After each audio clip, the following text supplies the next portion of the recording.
Olá, tudo bem? Você já ouviu falar no projeto Impacto Esperança?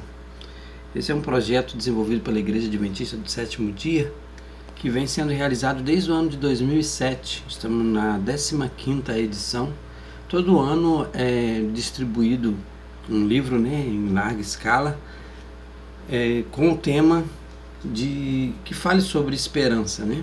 O desse ano é o último convite, de Clifford Goldstein.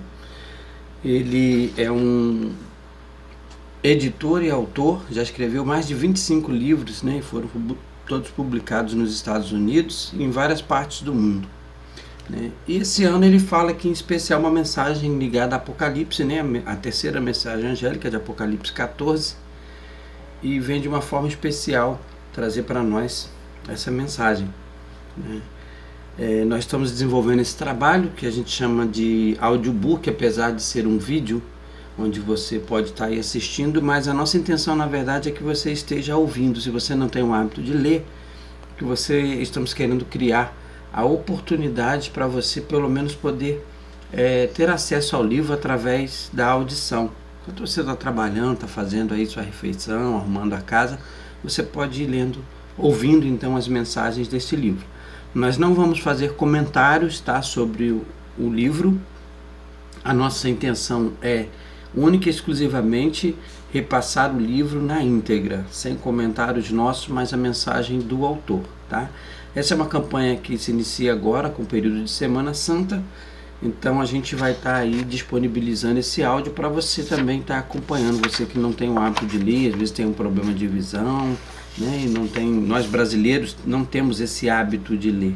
Então é uma edição de 2021 esse livro, da Casa Publicadora Brasileira, que é a editora da Igreja Adventista do Sétimo Dia. O livro é dividido em 13 capítulos, mais a introdução e a conclusão. Então são 15 partes que a gente tem aqui no livro.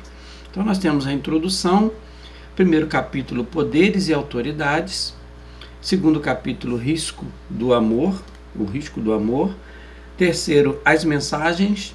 Quarto, anjos sem asas. Quinto, desde sempre. Sexto, um chamado para todos. Sétimo, esperança de justiça. Oitavo, a hora do juízo. 9, palmas para o autor. 10, a sombra da imagem. 11, o fim de Babel. 12, o último convite. E 13, mudanças repentinas. E como fechamento, no final, nós temos a conclusão do livro, ok? Então vamos ler aqui o que o autor nos passa aqui, uma mensagem do autor breve no final do livro, Eu gosto de ler, dar uma ideia do que é o livro. Ao longo da vida recebemos muitos convites. Eles expressam o anseio de alguém pela nossa presença. Podem ser um símbolo material de um vínculo familiar, de uma amizade de longa data, da importância e do valor que atribuímos a uma pessoa. Convites também indicam afinidade e exclusividade. Os melhores convites despertam sentimentos a quem aquecem o coração e muitas vezes promovem encontros inesquecíveis. Esse livro é um convite, um chamado à reflexão. Ele traduz de maneira simples 3 preciosas mensagens para você. Foi escrito com os pés no presente, um olhar no passado, a atenção ao futuro. Aborda questões essenciais da atitude e comunica uma poderosa mensagem de esperança e superação. O último convite é um lançamento mundial que não pode faltar na sua estante. Escrito por um autor experiente, apresenta informações indispensáveis para você e seus queridos. Leia, estude, compartilhe. Então é isso que nós estamos fazendo aqui. Nós queremos ler e compartilhar com você. O estudo aí fica a cargo de cada um. Como é que você vai encarar as mensagens trazidas aqui neste livro. Introdução. Por anos a fio, Hollywood tem lançado um filme após o outro sobre o fim do mundo, ou pelo menos sobre o fim do mundo conforme muita gente costuma conhecê-lo. Armagedon, em 1998, Zumbilândia, de 2009, Mad Max, Estrada da Fúria, de 2015. Mad Max é uma trilogia antiga, né? O Fim, de 2013, A Destruição Final, O Último Refúgio, de 2020, para citar apenas alguns, né? Retrata um futuro bastante sombrio para todos nós. Repentinamente, com a Covid-19 e suas variantes, o retrato criado pela ficção científica parece próximo demais da realidade, causando grande apreensão. Mesmo se desconsiderarmos a ficção científica, a ciência apresenta um futuro que, em palavras amenas, é também bastante desanimador. Os cientistas afirmam que, mais cedo ou mais tarde, o universo, não só a Terra, mas todo o cosmos chegará ao fim. Como? Dependendo dos cálculos feitos pelos cientistas, alguns postulam que o universo poderá se fragmentar, a grande ruptura. Outros, usando cálculos diferentes, predizem que poderá entrar em colapso, o grande colapso. Destes, o cenário mais popular é que ele poderá se congelar, o grande congelamento. Paul Davies escreveu: o universo hoje, incandescente, com uma profusão de energia de fonte nuclear, acabará exaurindo esse valioso recurso. A era de luz findará para sempre. É mais ou menos assim. As estrelas seriam como grandes fogueiras que aquecem o universo, mas elas estão gastando a sua energia.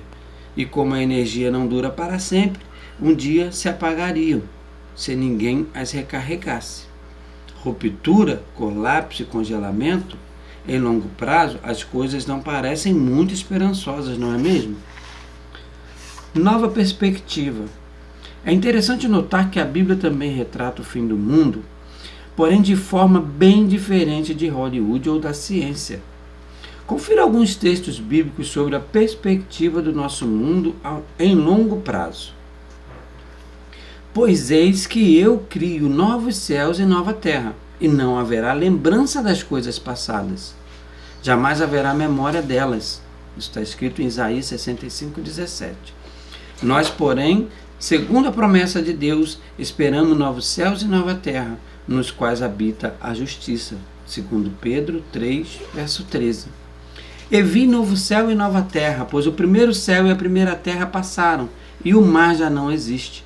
Vi também a cidade santa, Nova Jerusalém, que descia do céu da parte de Deus, preparada como uma noiva enfeitada para o seu noivo. Apocalipse 21, versos 1 e 2.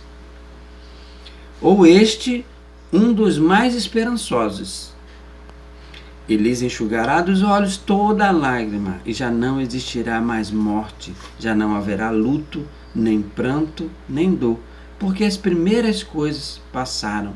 Também Apocalipse 21, verso 4. Nada parecido com o grande congelamento, nem com o grande colapso, certo?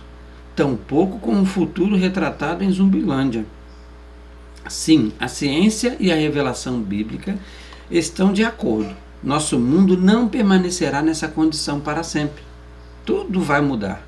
Mas e quanto a nós e as pessoas que amamos? O fim do mundo será o fim definitivo de todos nós também? A grande ruptura ou o grande congelamento não oferecem qualquer esperança em longo prazo, não é verdade? Como pode-se perceber, as previsões da ciência nada nos oferecem além da perspectiva de que nós e nossos amados desapareceremos no esquecimento eterno. A conclusão mais óbvia é que, em última instância, não valemos nada.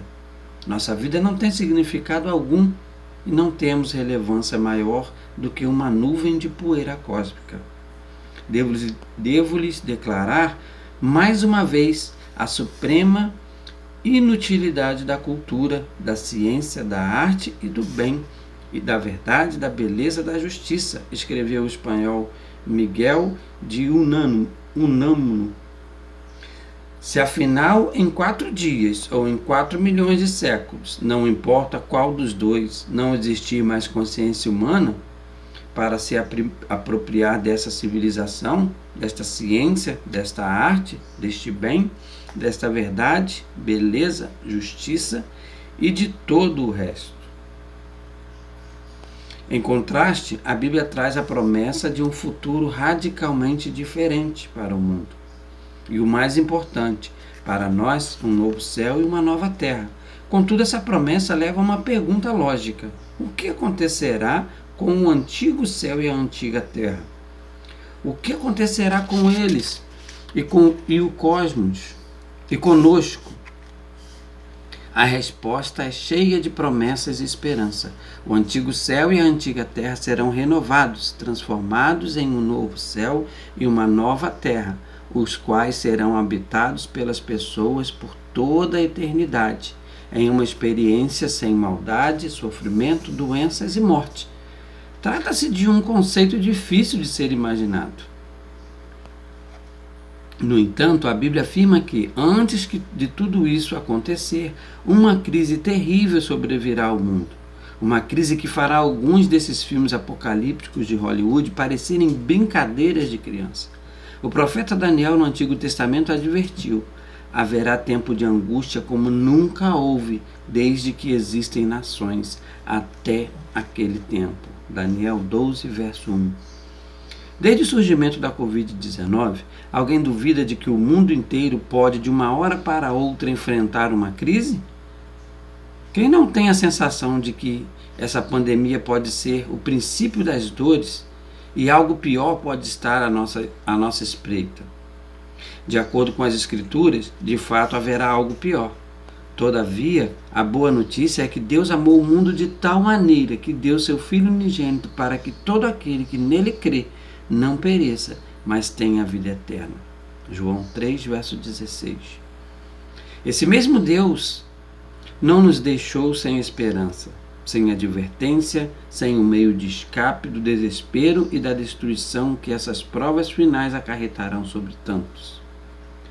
Do início ao fim da Bíblia, os profetas, mesmo enfrentando tudo que esse mundo decadente pode nos fazer sofrer, como doença, depressão, guerras, desastres naturais, encarceramento, exílio, tortura e morte, escreveram vez após outra sobre o amor e a bondade de Deus.